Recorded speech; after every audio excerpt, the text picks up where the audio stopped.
Before I get in the message this morning, I have to say happy birthday to my wife today. I know you're not supposed to give ladies, ask their age or tell their age, but I'll just say she was 49 last year. That's all I'll say. So you do the math. She's a big 5-0.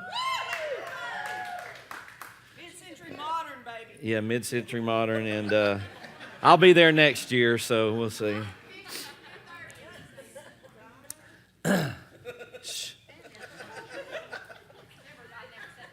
Yeah, God never said that. So anyway, I also want to do something else too, and Sue and Penny might get a hold of me, but I'm going to do it anyway. I'm really excited, and you're going to hear more and more about this in the next few weeks. We've got 3 ladies that have been working feverishly for the last year on something that I believe, as we began to talk about this over a year ago, that's going to transform our church. But everybody's got to participate in it, and we're going to talk about it more. And you go, oh no, I don't have time to.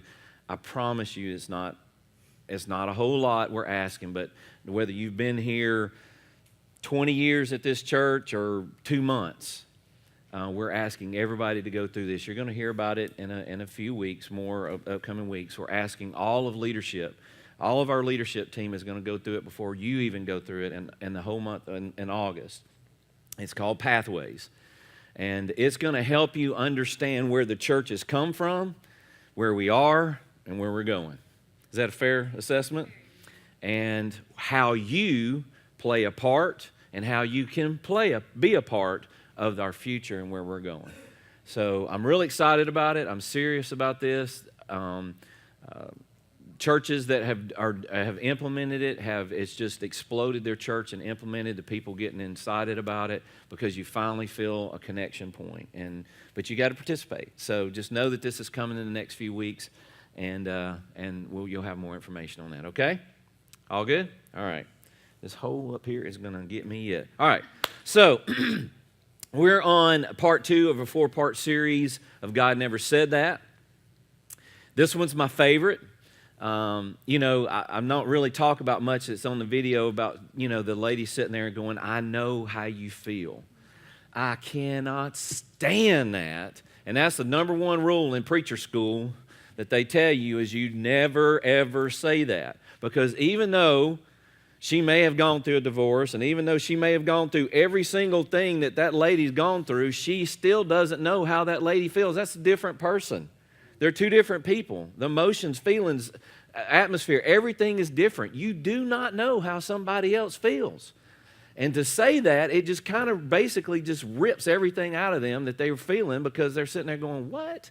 And it's happened to you. How many of you have had somebody say, I know how you feel? Yeah, we do. But what we're going to focus on today, and this is my favorite, is God's not going to give you more than you can handle. God never said that.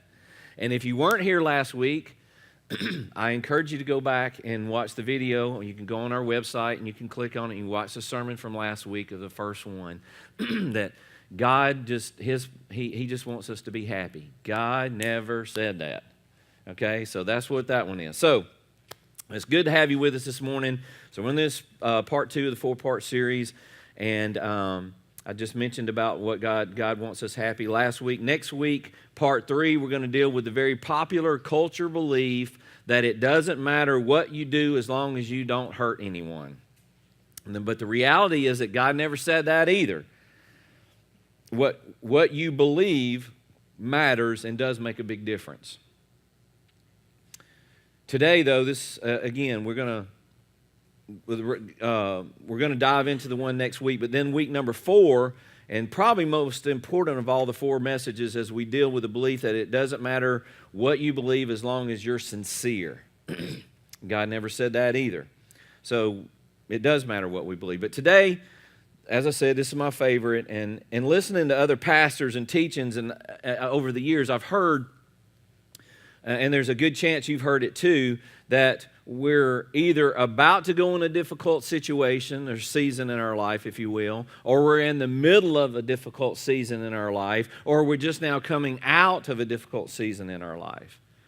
And I really didn't like that when I've heard it over the years, but I think it's really true, and I want us to think about this a minute.